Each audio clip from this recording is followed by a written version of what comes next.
Buenas tardes a todas las autoridades, docentes y estudiantes.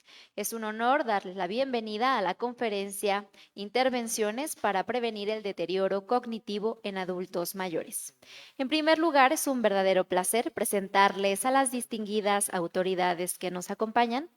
Le damos las gracias al doctor Manuel Toledano Ayala, secretario de Investigación, Innovación y Posgrado.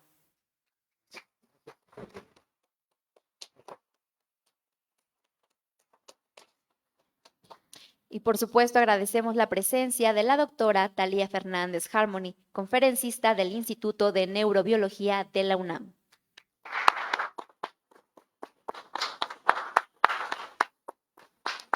También agradecemos la presencia de las autoridades universitarias, de manera especial a la doctora Candy Uribe Pineda, directora de la Facultad de Psicología y Educación, y a la doctora Azucena Ochoa Cervantes, directora de Investigación. Agradecemos también a los investigadores, investigadoras y al público en general, así como a las personas que siguen esta transmisión a través de las redes sociales universitarias. A continuación, cedemos el uso de la palabra al doctor Manuel Toledano Ayala, secretario de Investigación, Innovación y Posgrado. Muchas gracias, muy buenas tardes tengan todas y todos ustedes.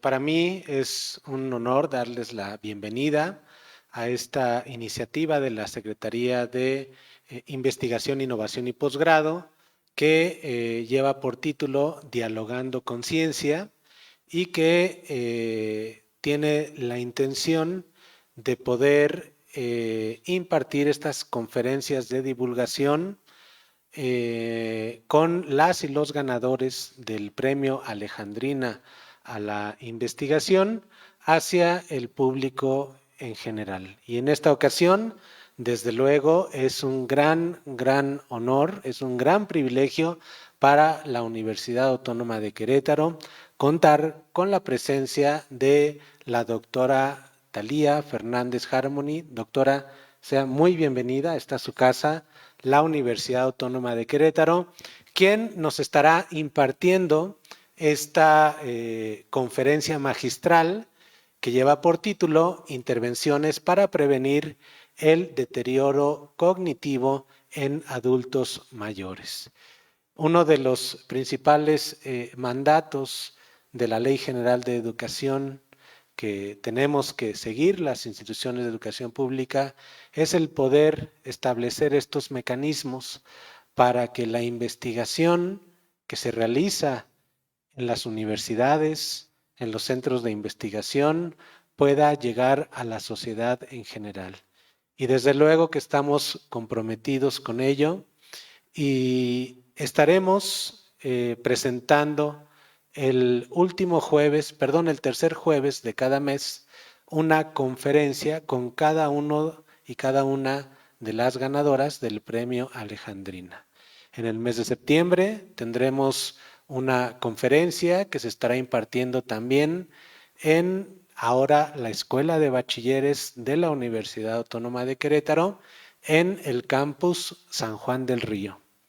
Después, en el mes de octubre, tendremos otra conferencia de ahora una joven investigadora que estará impartiendo esta plática en el campus más alejado que tenemos en la Universidad Autónoma de Querétaro, que es el campus Conca, con una plática también de divulgación muy interesante para cerrar este ciclo de conferencias en el mes de noviembre en el campus Aeropuerto.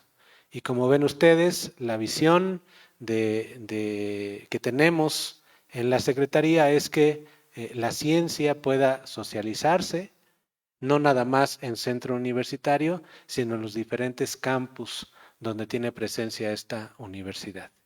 Y bueno, pues sin más preámbulos, le damos la más cordial de las bienvenidas a todo el público que el día de hoy nos acompaña de manera presencial en el Auditorio Fernando Díaz Ramírez de la Universidad Autónoma de Querétaro y también a todas y todos los que nos siguen a través de las redes sociodigitales en las distintas plataformas.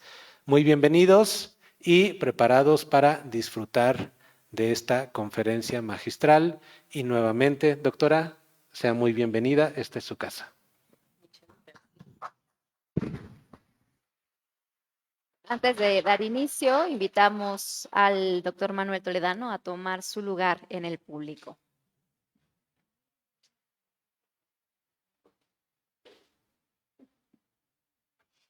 Es un honor para nosotros contar con la presencia de la doctora Thalía Fernández Harmony, nacida el 29 de junio de 1960 en la Ciudad de México. La doctora Thalía es licenciada en Matemáticas por la UNAM, maestra en Neurociencias por la UNAM, doctora en Ciencias Fisiológicas por la UNAM y postdoctora en Neurociencias por la Universidad de California, San Diego. Esta investigadora es nivel 3, dedicada a las neurociencias cognitivas y es docente desde el año de 1975.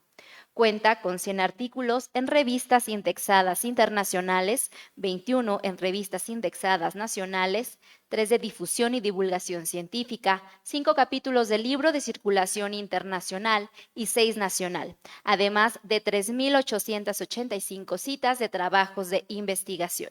Es miembro de la Cognitive Neuroscience Society de la Sociedad Mexicana de Ciencias Fisiológicas, del International Organization for Psychophysiology, la Sociedad Mexicana de Bio y Neuroretroalimentación, la International Society for Neurofeedback and Research y la Asociación for Applied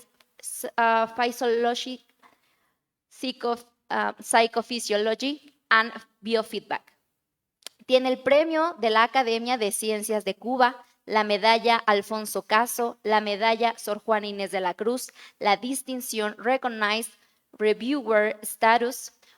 Fue ganadora del World Championship en 2019 in Cognitive Disorders y el reconocimiento al mérito universitario como un testimonio de gratitud por la meritoria labor académica realizada durante 35 años en la UNAM. Sobre acciones de retribución social, ha realizado registros de electroencefalogramas a niños enviados por la Clínica Universitaria de la FES Ixtacala. Del 2000 al 2020 realizó la evaluación neurofisiológica, neurológica, psiquiátrica y electroencefalográfica gratuita a niños con problemas de aprendizaje de escuelas públicas en Querétaro. Del 2007 al 2008 y del 2012 al 2024, también ha realizado evaluación neuropsicológica, neurológica, psiquiátrica y electroencefalográfica gratuita a adultos laboralmente activos mayores de 60 años. Sin más preámbulo, cedo el micrófono a la doctora Thalía Fernández Harmony para que nos guíe en la conferencia Intervenciones para prevenir el deterioro cognitivo en adultos mayores.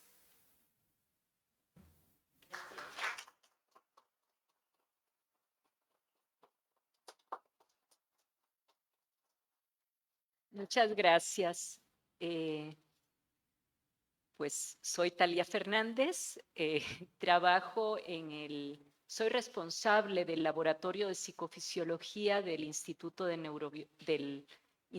Neurobiología de la UNAM y pues lo primero es agradecerles a los organizadores, al doctor Toledano y a las personas encargadas y a los presentes aquí. Yo me siento aquí muy chaparra. A ver.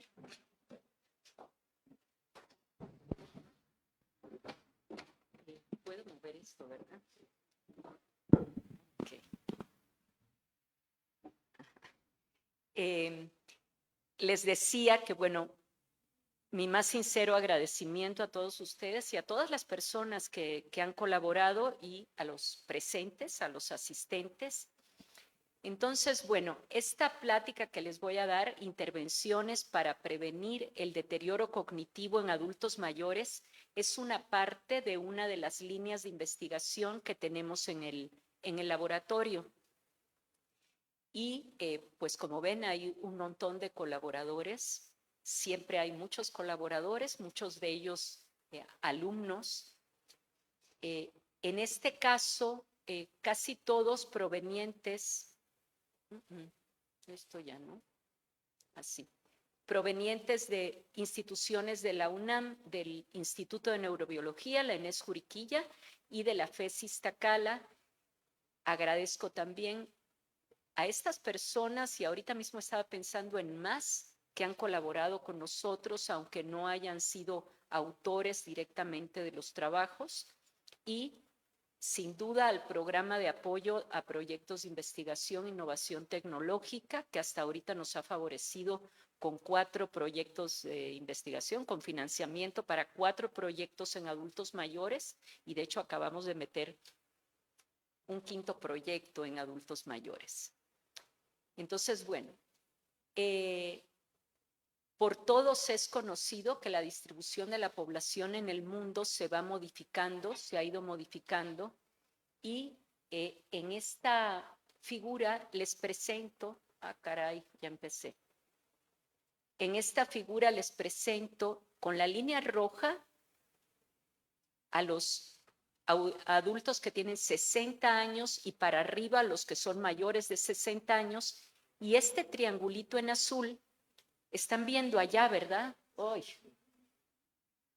A ver, y este triangulito en azul corresponde a los adultos mayores en 1950. Ya en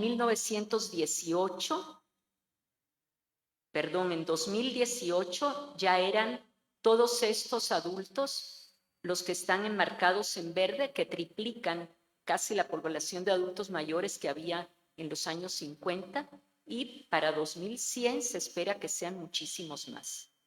Entonces, bueno, el aumento en la esperanza de vida, que es lo que ha ocasionado esto, pues por todos los avances médicos, etcétera, ha dado lugar a mayor incidencia de enfermedades que están relacionadas con el envejecimiento. Entre estas enfermedades, las que más nos interesan a nosotros son los trastornos neurocognitivos. Los trastornos neurocognitivos son lo que antiguamente se conocía como daño cognitivo leve, como demencia. Seguro que todos hemos oído hablar de la enfermedad de Alzheimer, que es la demencia más frecuente y la más estudiada. Y el principal factor de riesgo para tener este trastorno neurocognitivo es precisamente la edad envejecida, pues. Entonces, pues por esto consideramos relevante el poder prevenirlo, como lo decía yo en el título, pero para prevenir este deterioro cognitivo es necesario identificar a las personas que van a padecer este deterioro en un futuro. Mientras todavía son sanos, mientras todavía clínicamente no tienen ningún problema, es importante encontrar algún signo, algo en ellos que pueda darnos luz de que van a detener ese deterioro dentro de unos años, porque si no, no sería prevención. Si ya muestran algo clínicamente, ya no es prevención como tal. La prevención es idealmente prevención de que nunca vayan a tener esto, pero nos conformamos con retrasar el proceso. O sea, en caso de que se tenga que dejar que, bueno, si se puede retrasar 30 años, tanto mejor, pero cualquier tiempo que se pudiera retrasar es bueno, ¿no? Y dentro de los predictores, pues hay muchos predictores que se han estudiado, genéticos, bioquímicos, de imagen, que se han encontrado por técnicas de imagen, y electroencefalográficos. Aquí quiero destacar algunas ventajas de los predictores electroencefalográficos, porque son muchísimo más baratos que los otros y además son totalmente no invasivos. O sea, al hacer un electroencefalograma, nosotros lo que ponemos es, como ustedes ven en esta figura, ponemos un gorro que tiene electrodos y entonces con estos electrodos que tienen un gel conductor registramos la actividad eléctrica del cerebro del individuo. Eso es el electroencefalograma, ese registro. Y se representa por una gráfica de voltaje en función del tiempo. Aquí Hay 19 de esas grafiquitas porque les estoy presentando todos los canales. En cada lugar de estos hay un electrodo, un canal de donde se obtuvo una de estas señales. Pero si yo me tomara un pedacito de la última señal, podría tener algo como lo que ustedes están viendo aquí. O sea, una gráfica de voltaje en función del tiempo. El tiempo aparece representado en segundos, cada segmento es un segundo, y antiguamente la manera de hacer un análisis del electroencefalograma, pues para ver qué ritmo era el que estaba yo viendo, era contando las ondas. En un segundo, ¿cuántas ondas hay? 1, 2, 3, 4, 5, 6, 7, 8 ondas y un poquito. 8 ondas, eso corresponde a la actividad alfa, porque la actividad alfa corresponde a una frecuencia de entre 8 y 12 ciclos por segundo, entre 8 y 12 Hz. Así como hay actividad alfa, hay actividad más lenta, en la que hay menos ciclos por segundo, menos ondas por segundo, delta, teta, y hay actividad más rápida, beta y gamma, de la cual no vamos a hablar hoy.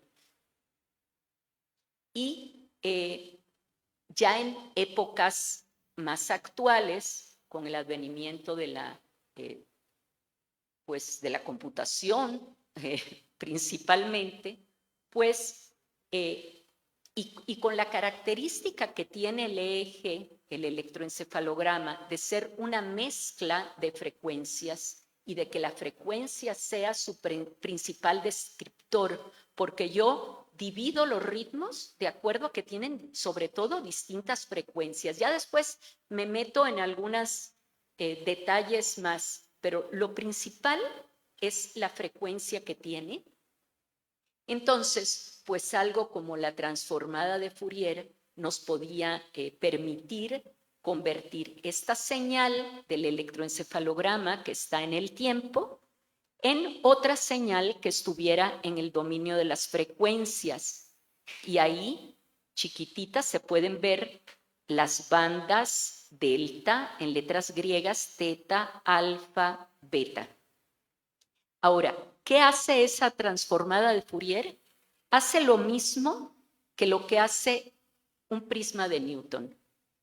Llega una señal, en este caso luz blanca, que es una mezcla de frecuencias, y salen las frecuencias por separado. O sea, hay una descomposición de frecuencias.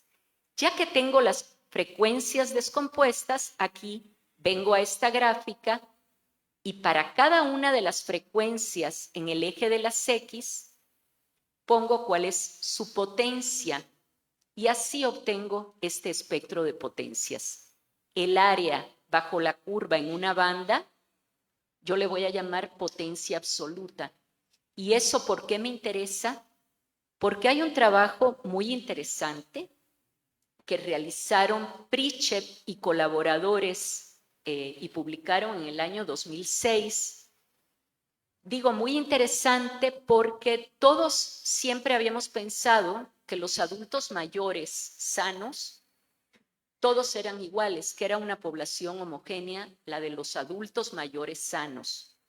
Sin embargo, con esto que les voy a contar ahorita, se demuestra claramente que al menos está compuesta por dos poblaciones. O sea que dentro de esa población cognitivamente sana, incluso no solo cognitivamente, porque nosotros hacemos muchísimas más pruebas, hay dos subpoblaciones por lo menos. En lo que voy a llamar el tiempo 1, ellos tenían a un grupo de personas mayores de 60 años que tenían este GDS igual a 2.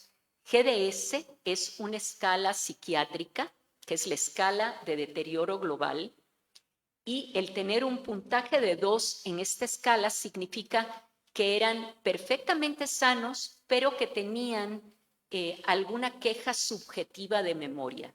queja de memoria de que, bueno, se me pierde esto, se me pierde lo otro, pero que en pruebas neurocognitivas no puede ser objetivada.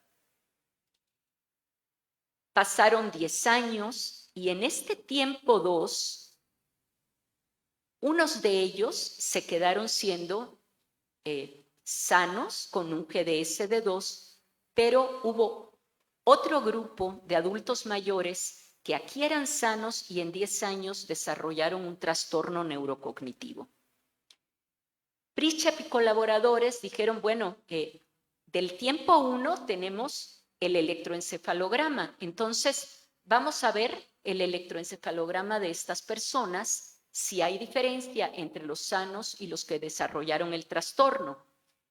Y en la primera línea de este grupo de mapas, tenemos que GDS igual 2, tenemos la potencia absoluta en las 4 bandas de frecuencia. En el segundo conjunto de mapas tenemos la potencia relativa, también en las columnas tengo las bandas. Y hay que fijarse en la escala de colores. Este color negro, o muy cerca del negro, significa que comparados con normas, ellos no tenían ninguna diferencia. Entonces, vean, las normas, o sea, comparados con normas, los que no declinaron tenían electros perfectamente normales, electroencefalogramas normales, mientras que los que declinaron y desarrollaron ese trastorno neurocognitivo tenían un exceso marcado en colores cálidos, un exceso de actividad delta, un exceso de potencia absoluta y potencia relativa teta y un déficit de actividad beta. Es por esto, porque el mayor exceso lo encontramos en la banda teta, que los autores concluyeron que el mejor predictor electroencefalográfico de deterioro cognitivo en la vejez es precisamente este exceso de actividad teta entre 4 y 7 Hz. Entonces, escuchamos esto en un poquito antes de 2006 en un seminario del Instituto de Neurobiología y decidimos comenzar este proyecto que tiene 2 objetivos. Un primer objetivo es caracterizar al grupo de adultos mayores sanos en riesgo, y en riesgo significa que tienen exceso de potencia absoluta teta, para determinar si ellos, aunque clínicamente estén bien, sean normales, subclínicamente tengan algunos detalles que dan pistas de que no están tan bien o su procesamiento no es igual que el de los que tienen el electro normal. Y no solo tienen el electro normal, sino que no van a desarrollar el trastorno neurocognitivo. Aquí están los espectros de potencia en azul del grupo sin riesgo y en rojo del grupo con riesgo. Y todo donde hay áreas dibujadas debajo de la curva son diferencias significativas entre los 2 grupos. O sea, hasta los 12 Hz prácticamente en todos lados en todas las frecuencias había diferencias significativas. Otro objetivo, y es en el que más me voy a enfocar en la plática de hoy, es evaluar los efectos de intervenciones que poseen el potencial de reducir la actividad teta en aquellas personas que están en riesgo. Y las 2 técnicas terapéuticas que hemos probado hasta el momento son neurofeedback o neuroretroalimentación durante bastante tiempo, les digo, desde 2005 empezamos, y mindfulness, que ya es más reciente. De todas maneras, nos dimos a la tarea de buscar si existía en la literatura alguna relación entre el exceso de actividad teta y otras alteraciones que fueran sugestivas del deterioro cognitivo. Y encontramos varios artículos de los años 90 que nos decían que adultos mayores con enfermedad de Alzheimer tenían un menor flujo cerebral si tenían mayor cantidad de actividad teta. Entonces, eso era un buen punto para fortalecer el resultado anterior, pero no eran sanos, o sea, ya estaban enfermas estas personas. Y en 2022, estos otros autores hicieron un estudio muy bonito en adultos mayores sanos con queja subjetiva de problemas de memoria. Uno de los predictores, y yo me atrevería a decir más que predictor, marcador de deterioro cognitivo, es el beta-amiloide. Entonces, tener una alta concentración de beta-amiloides es estar en mucho riesgo, si no es que ya se empiezan a presentar signos de deterioro.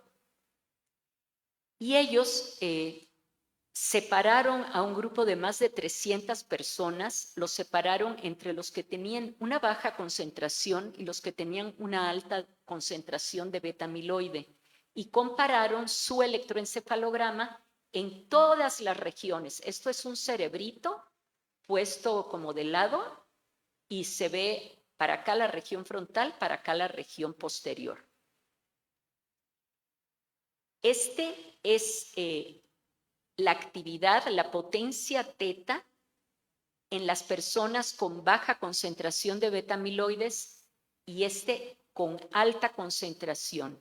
Esta es la diferencia entre los dos y puede verse que sobre todo en región frontal hay una gran diferencia, que es la que está marcada aquí en la escala, una gran diferencia que fue significativa. Por eso los autores van a relacionar directamente la actividad teta en región frontal de la línea media con la concentración de beta-amiloide y encuentran una relación directa. A mayor cantidad de beta-amiloide, mayor actividad teta. Entonces, pues también hicimos nuestras comparaciones en el laboratorio y para ello, pues teníamos varios criterios de inclusión. Pongo aquí los criterios de inclusión y además por si hubiera adultos mayores que estuvieran interesados en participar en los siguientes experimentos que hagamos, pues están invitados. Aquí todos los que les voy a presentar, la edad es mayor de 60 años, pero ya estamos aceptando personas mayores de 55.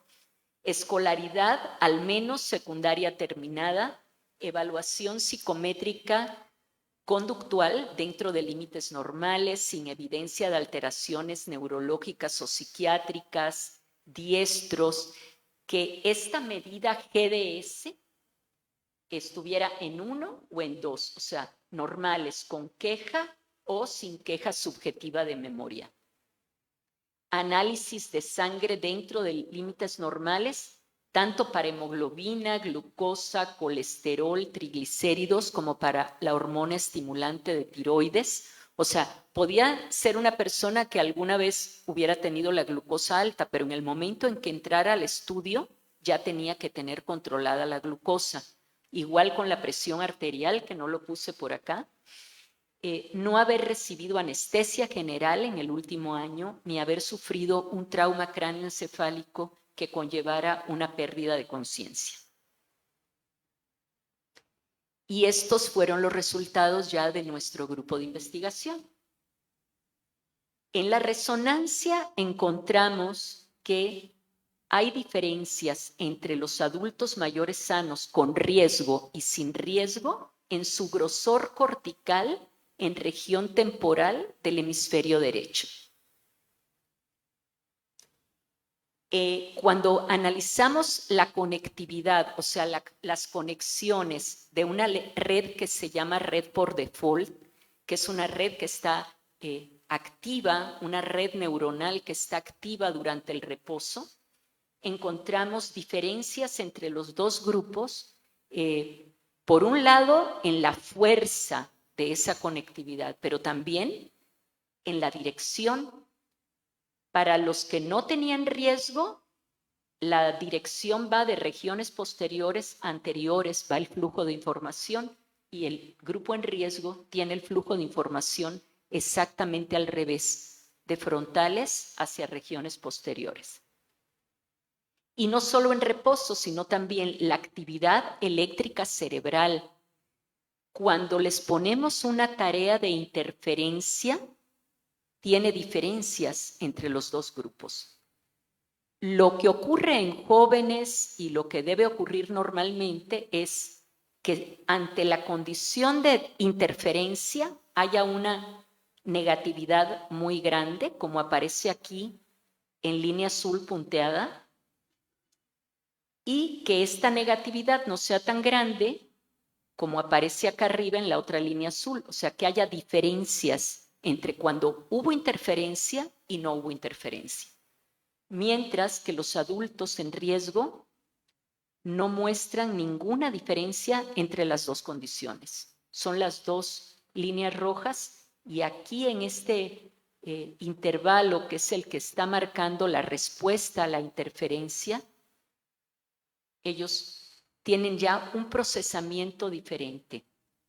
Entonces, de manera general, uno podría concluir que estas dos poblaciones difieren en la estructura, porque lo tenemos aquí, y en la función cerebral, tanto en reposo como durante tareas, a pesar de que todas las pruebas neuropsicológicas, incluso ahora hemos probado pruebas psicológicas de alta demanda para ver si podíamos encontrar diferencias, y no hay diferencias entre estos dos grupos.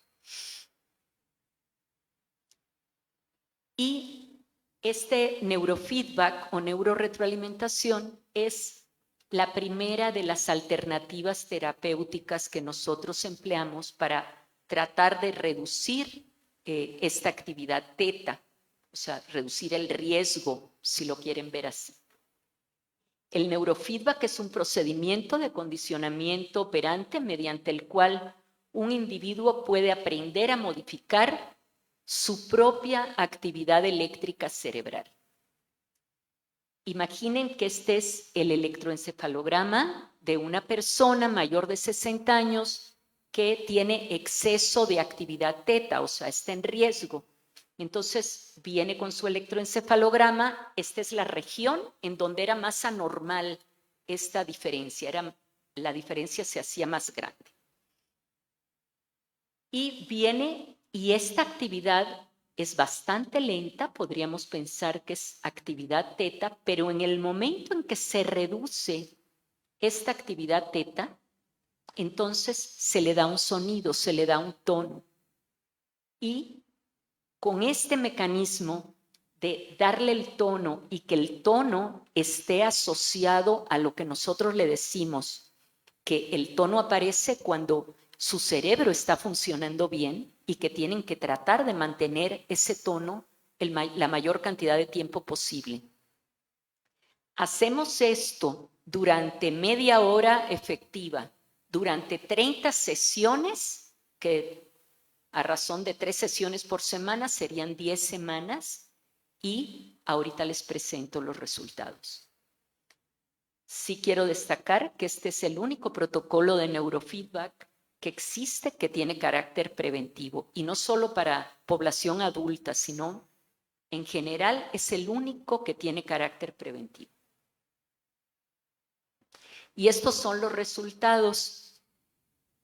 Tenemos realmente 2 artículos publicados, pero en el primero no pudimos hacer un seguimiento, que siempre es importante hacerlo, porque no solo me importa cómo las personas respondieron al tratamiento, sino si después los efectos que tuvo ese tratamiento se sostuvieron o no. Y eso sí lo pudimos hacer en el segundo experimento que hicimos, que es este, que tenemos un seguimiento de 1 año.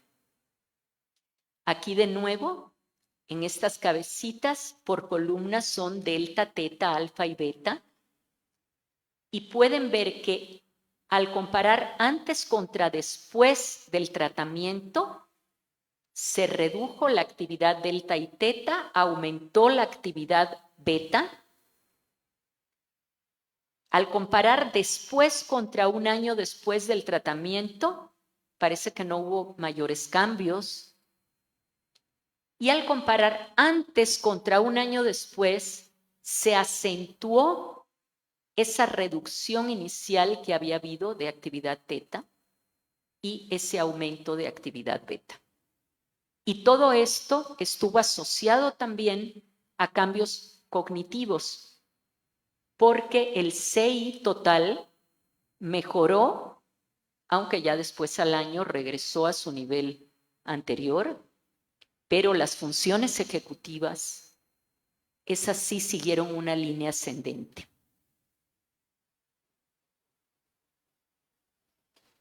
Después llegó el 2020 con la pandemia y teníamos 10 participantes ya evaluados que requerían que se les diera el tratamiento de neurofeedback. Sin embargo, pues no podíamos porque pues todos estábamos en nuestras casas y aparte esta población era la población que tenía mayor riesgo. Y nos dimos a la tarea de buscar alguna otra estrategia y encontramos todos estos artículos de mindfulness o de meditación, mindfulness sobre todo, pero que comparan cómo es el electro de reposo contra cómo es el electro cuando la gente está meditando. Y no era eso lo que queríamos. Nosotros queríamos saber los efectos que pudiera tener la meditación sobre el eje en reposo antes y después de un tratamiento de meditación. Y en estos dos estudios se refiere, son los dos únicos que encontramos así, y en los dos se refiere que hay una reducción de actividad teta. El mindfulness es la conciencia que surge al prestar atención en el momento presente, intencionalmente y sin juzgar. A veces es inevitable que vengan juicios. Cuando vienen juicios, simplemente hay que dejarlos ir. El programa que utilizamos es un programa MBSR modificado. El programa original MBSR, que es reducción de estrés basada en mindfulness, tiene las mismas 8 semanas, está impartido por un instructor certificado, pero nada más tiene una sola reunión grupal de 2 horas a la semana y nosotros tenemos 3 reuniones a la semana, una que lleva el mismo contenido del original y otras 2 que son para reforzar. Retiro de un día y las personas tienen que tener disponibilidad de 45 minutos diarios para hacer las tareas y no 45 minutos diarios los 3 días de clase, sino 45 minutos diarios los 7 días de la semana. Son 3 técnicas las que se entrenan, que es la meditación mindfulness, el escaneo corporal y yoga, pero el yoga es más que nada una meditación en movimiento, no es yoga para físicamente obtener resultados. Se obtienen porque, pues obviamente al hacer yoga uno va obteniendo resultados, pero no es el objetivo de esta práctica de yoga. Y ahora les presento, aunque son resultados preliminares, lo de mindfulness, les presento la comparación entre el neurofeedback que ya teníamos, no era preliminar, ya estaba bien consolidado, y el mindfulness que todavía no tenemos bien consolidado. Desde el punto de vista cognitivo, el grupo con neurofeedback ya vimos que había tenido diferencias y el grupo con mindfulness no encontramos ninguna diferencia. Y en el electroencefalograma, aquí lo vemos. En azul va a ser una reducción, todo es antes contra después. En azul vemos una reducción de delta y teta en el grupo neurofeedback y un aumento de beta, eso ya lo habíamos visto, pero con el mindfulness no existe esta reducción de delta. La reducción de teta solamente se dio en regiones anteriores, hacia arriba está lo anterior, y nada más se vio en regiones anteriores. Hay un poco de incremento de beta, pero hay un incremento de alfa que no existía antes. Ciertamente nos sentimos muy satisfechos de que se redujera el riesgo en esta región anterior. Porque esto que les estoy presentando aquí es lo que ocurre en 8 semanas. Pero las personas que toman este curso de mindfulness, normalmente lo que hacen es cambiar su vida, o sea, realmente empiezan a implementar todas estas estrategias naturalmente en su vida. Entonces, si esto ocurrió en 8 semanas, no quiero ni pensar lo que pudiera pasar un año después. Aquí vimos que sí se intensificó la reducción de teta y el incremento de beta, pero aquí en el neurofeedback no se dio nada más después que terminaron. Y aquí ellos siguen practicando. Algunos siguen practicando con la práctica formal y siguen meditando diariamente. Otros simplemente hacen la práctica informal y de todas maneras eso puede estar produciendo un cambio. Eso lo vamos a ver más adelante porque apenas voy a empezar a evaluar a los que terminé del primer grupo en su año de seguimiento. Entonces, eso todavía no lo sé. Si me invitan dentro de un año, pues encantada les cuento cómo siguió la historia. Y pues esta reducción que vemos de actividad teta es compatible, igual que la del neurofeedback, con la prevención del deterioro cognitivo. Pero quiero resaltar también diferencias que hay entre estas dos técnicas.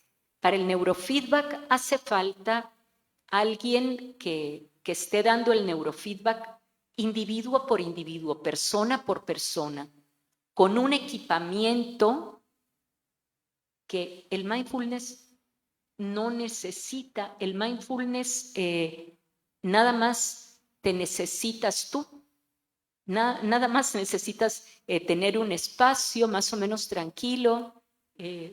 No necesitas nada de toda esta instrumentación. Entonces, si yo pienso en implementarlo para la población adulta mayor, de hecho, por ejemplo, en neurofeedback nada más metíamos como participantes a los que tenían el riesgo. Ahora aquí les presento nada más lo del riesgo, pero yo estoy metiendo a todo el mundo. No le voy a quitar la oportunidad a todo el mundo de poder hacer esto. Entonces, si uno piensa en implementarlo en la salud pública, o sea, esto de acá arriba tiene años de descubierto y de trabajado y no hay un solo centro de salud pública que tenga neurofeedback. Sin embargo, mindfulness, nada más hace falta formar personal calificado para entrenar a las personas y ya se puede implementar en cualquier lugar. Hace falta un espacio, se puede hacer en línea. Entonces, bueno, esas son ventajas. Y otra ventaja es que deja la responsabilidad no en la persona que está implementando la terapia, sino deja la responsabilidad en la persona que está teniendo el riesgo. Y eso yo creo que tiene gran importancia, que uno tome su propia responsabilidad en su vida, ¿no? Y pues aquí ya sería mi convocatoria, mi invitación para quienes quieran participar. Este es el volante que nosotros tenemos, pero puesto en muy pocos lugares. A lo mejor puede difundirse más. Y en grande saqué aquí los contactos. Lo de WhatsApp sí pido que por favor sea mensaje. No podemos contestar llamadas. Entonces que sí sean mensajes o que nos escriban a este correo electrónico. Y bueno, puede hacerse, esto nada más es una nota para indicar que puedes participar en la fase 1, que sería esta fase nada más de los estudios para ver comparación entre adultos con riesgo y adultos sin riesgo, y en el momento en que estés listo, puedes entonces unirte a la fase 2. De hecho, tenemos algunos adultos mayores que se han unido hasta un año después y eso nos ha convenido porque ahora los volvimos a evaluar para que fueran nuestro grupo en lista de espera. No fue porque nosotros los pusiéramos en lista de espera, ellos solitos se pusieron en lista de espera porque todavía no estaban listos cuando hicieron la fase 1. Y pues esto sería todo. No sé si tienen alguna pregunta.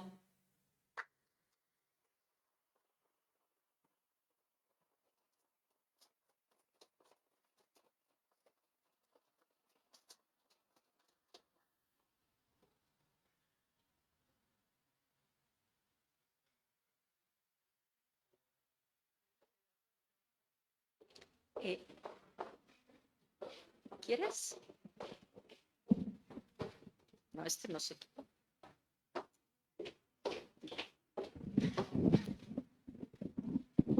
Alguien acá atrás.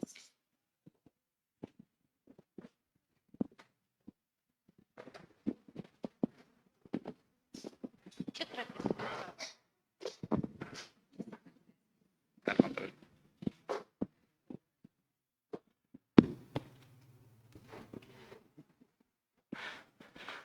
Mi pregunta era, pues si hay algún estudio en que indique cómo incide el celular, pues en las ondas cerebrales.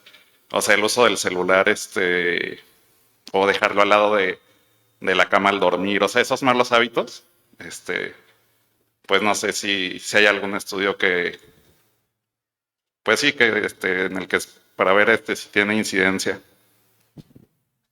Si hay estudios, no sé yo los resultados, la verdad no me he interesado como para buscar los resultados, pero hay estudios de la primera parte que preguntabas de qué efecto tiene el uso, el mucho uso, el sobreuso del celular o computadoras con videojuegos. Hay de los dos. Y sí tienen efectos sobre el electroencefalograma, sobre la conducta, de eso existe. Del dejarlo al lado de la cama, yo no he visto nada, la verdad.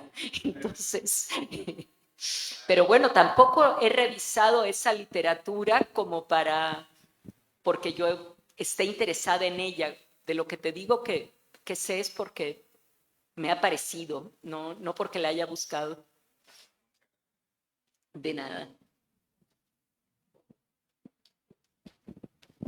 Fabio. Se podría plantear o pensar como que de una manera generalizada el exceso de actividad teta con respecto a lo esperado para cada grupo de edad puede estar relacionado con deterioro cognitivo independientemente de las edades. Es que creo que es diferente en el desarrollo. Si tú trabajas con niños, es diferente en el desarrollo que en el envejecimiento. Porque en el envejecimiento es ya como un signo de deterioro o de posible deterioro a mediano plazo. Y en el desarrollo, cuando uno ve a los niños, cuando empieza el electroencefalograma, bueno, cuando el niño nace, uno tiene electroencefalograma desde que nace, ¿no? Y lo primero que hay son ondas muy lentas, delta, teta, luego alfa. Entonces, la actividad teta a veces se ha interpretado como si fuera un retraso en la maduración electroencefalográfica. Y no es lo mismo un retraso en la maduración, porque eso te da chance de que si tú aceleras la maduración, en algún momento va a estar en su punto. De hecho, mi mamá en algún momento comentaba, bueno, mi mamá, la doctora Thalia Harmony, comentaba alguna vez en alguna conferencia que yo escuché que a los niños deberían hacerles electroencefalograma y que pudieran entrar a la escuela no a los 6 años todos, sino cuando ya estuvieran listos. Y pues sería muy caro, pero sería una cosa muy buena, porque realmente a veces lo único que tienen es que están un poco retrasados en su desarrollo, pero nada más por estar un poquito retrasados en su desarrollo, llegan hasta a estigmatizarse. Y entonces ya encuentras que tienen problemas de autoconcepto, de autoestima, problemas más severos que el propio problema de aprendizaje. Entonces yo sí lo vería como que la actividad teta significa una cosa en el desarrollo, o sea que no es independiente de las edades. Sí, sí lo entiendo. De hecho, en algunos pacientes que han tenido algún golpe en la cabeza, algún trauma craneoencefálico o les han quitado una masa tumoral o algo por el estilo, por el edema que queda, hay actividad teta. O sea, la actividad teta puede estarse viendo por varias razones. Gracias. Gracias.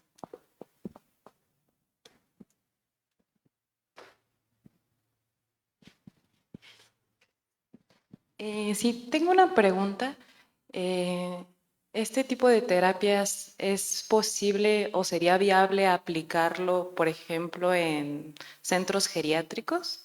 ¿O tiene que ser precisamente como pacientes diagnosticados que tengan el riesgo, pero que todavía no tengan tan agravado? ¿O sí podría ser? Y mira, el neurofeedback, tú sí tienes que tener la constancia de que el individuo tiene un exceso de actividad teta para poderle modificar su actividad eléctrica. Tú no puedes andarle tratando de reducir la actividad teta cuando la tiene normal. Entonces, neurofeedback no. Pero mindfulness, sin duda y les vendrá muy bien. No veo ningún problema y si se hiciera investigación en centros geriátricos, a veces toda la estimulación está un poquito deprimida. Entonces, si se dieran estas técnicas, eso podría ser excelente. Gracias. Gracias.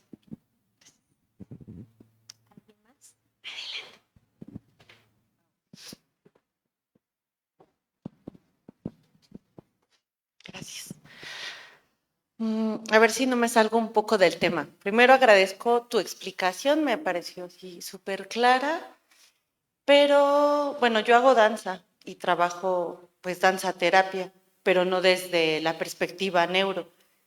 Y algo que me ha interesado mucho, y justo con la última parte, la técnica del mindfulness, es como, y no sé si hay investigación en el equipo en el que está colaborando, sobre cómo no tiene que ver solo con la actividad física de aprender a bailar, ¿no?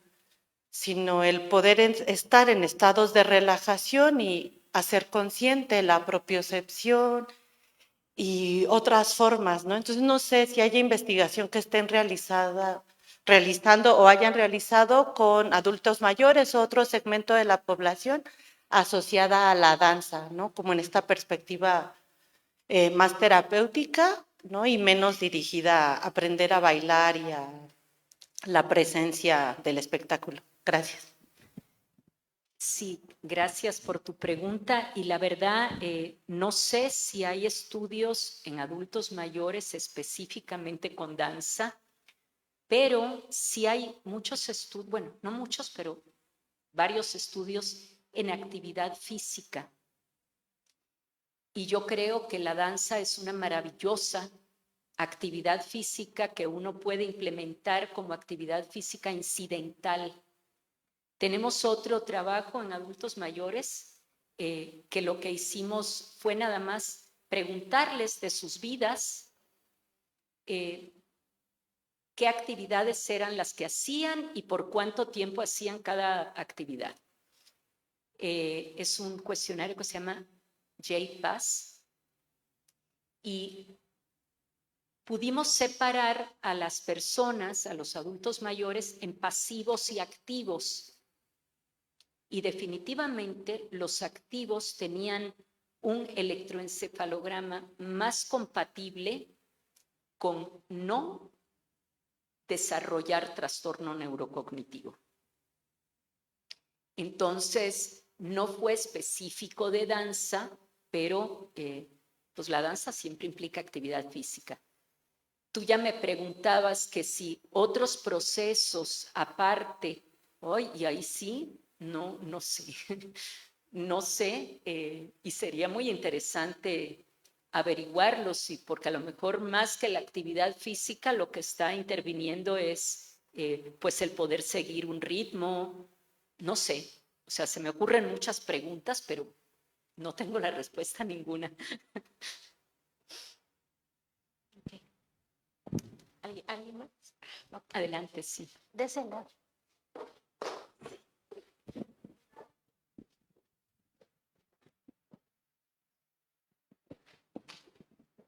Bueno, igual espero no salirme mucho del objetivo de la conferencia. Me gustó muchísimo y me pareció muy interesante y muy importante también este tema. Pero ahora me surgió la duda que las personas que tienen que presentan como muchas, ¿cómo habías dicho? Esto del teta, que está muy elevado. Exceso de actividad teta, ¿qué entonces se podría significar que una persona a lo mejor en estas mismas condiciones de población que planteaste tenga una disminución significativa en esas ondas teta? Que sea un déficit de actividad teta. Que están... No, a mí me parecería maravilloso. No creo que sea un problema tener un déficit de actividad teta. Ok. No. Gracias, era la única pregunta.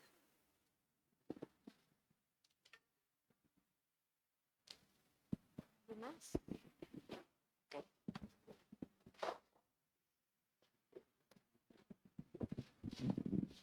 Doctora, muchas gracias por la conferencia y principalmente, además que está muy interesante, tocó un punto que para mí es fundamental. Yo enseño ingeniería y luego muchas veces nos cuesta trabajo explicar a los estudiantes, algunos de ellos aquí presentes, en dónde se aplica una transformada de Fourier, ¿no? Y me dice, no, doctor, yo quiero programar circuitos y la matemática, pues a veces como que le hacemos el feo, pero conceptos de una integral, como es área bajo la curva, o una transformada en el espectro de frecuencia, como es la transformada de Fourier, pues se aplica y lo acaban de ver con un impacto muy importante en el proyecto que está trabajando. Entonces, gracias por explicar esos conceptos. Y doctora, una pregunta tiene que ver con un comentario que usted hizo en la conferencia de que estaban en este grupo de estudio de adultos mayores de 60 años en adelante y mencionó que ya estaban también aceptando adultos de 55 años también. Entonces mi pregunta es, ¿por qué razón ya están considerando adultos de 55 años? ¿Cuáles fueron esos factores que los llevaron a decidir eso? Y un poquito con lo que ya habían comentado, y se podría después llevar a 50 años o a edades menores. Entonces, un poquito ahí me quedó la duda. Pues me da gusto que le haya gustado la explicación de Fourier, eso me da mucho gusto. Esta es la explicación de la analogía con el prisma de Newton, me la fusilé de una alumna de Talia Harmony que se llama Lourdes Cubero, que lo hizo en su examen de doctorado y me pareció precioso. Entonces, pues nada, ya la hice un poco mía. Las edades. Pues todo empezó porque personas del mismo instituto que tenían 57, 58 años querían participar en el estudio y uno siempre anda como deficitario de sujetos experimentales. Entonces empezamos a dejarlos pasar. Si trabajamos con adultos, después nos dimos cuenta que en el artículo de Pritchett, el primero que comento, que es a 10 años de diferencia, y ella enuncia el exceso de teta como un predictor. Los adultos mayores eran mayores de 55, no de 60. Siempre lo había leído como si fueran de 60 y de repente dije, no, ella incluyó desde 55.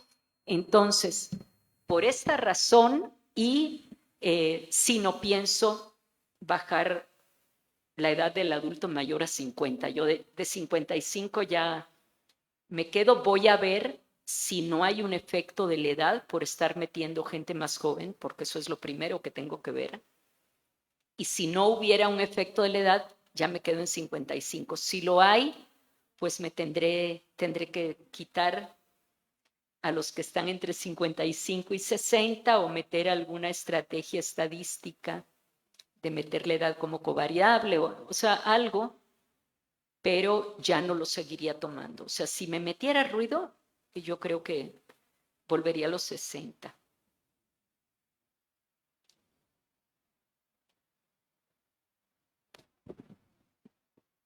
¿Alguna otra pregunta? ¿No? Gracias.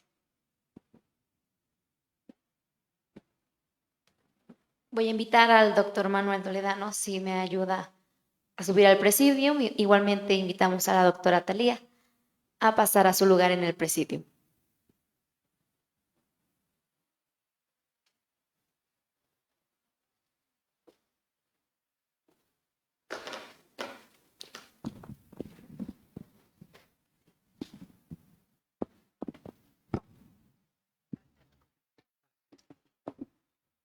Es un honor reconocer el trabajo de la doctora Talía Fernández Harmony.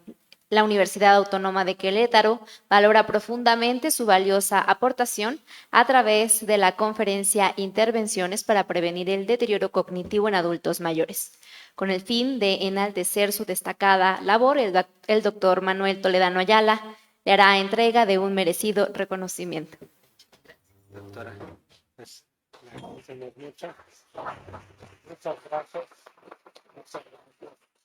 Es un honor para nosotros. Gracias. Muy bien, pues si gusta para mi foto. Muy bien, y entregamos un regalo. Muchas gracias. Muchas gracias a usted. Uy, estoy muy regalada. Muy bien. Muchas gracias. Gracias. Por favor, toma asiento. Es así como esta conferencia da término. Agradecemos la presencia de todos los asistentes en este recinto y también a quienes siguieron la transmisión por redes. Esperamos que la experiencia haya sido enriquecedora y que continúen acompañándonos en futuras ocasiones. Sin más, que tengan una excelente noche. Muchas gracias. Muchas gracias.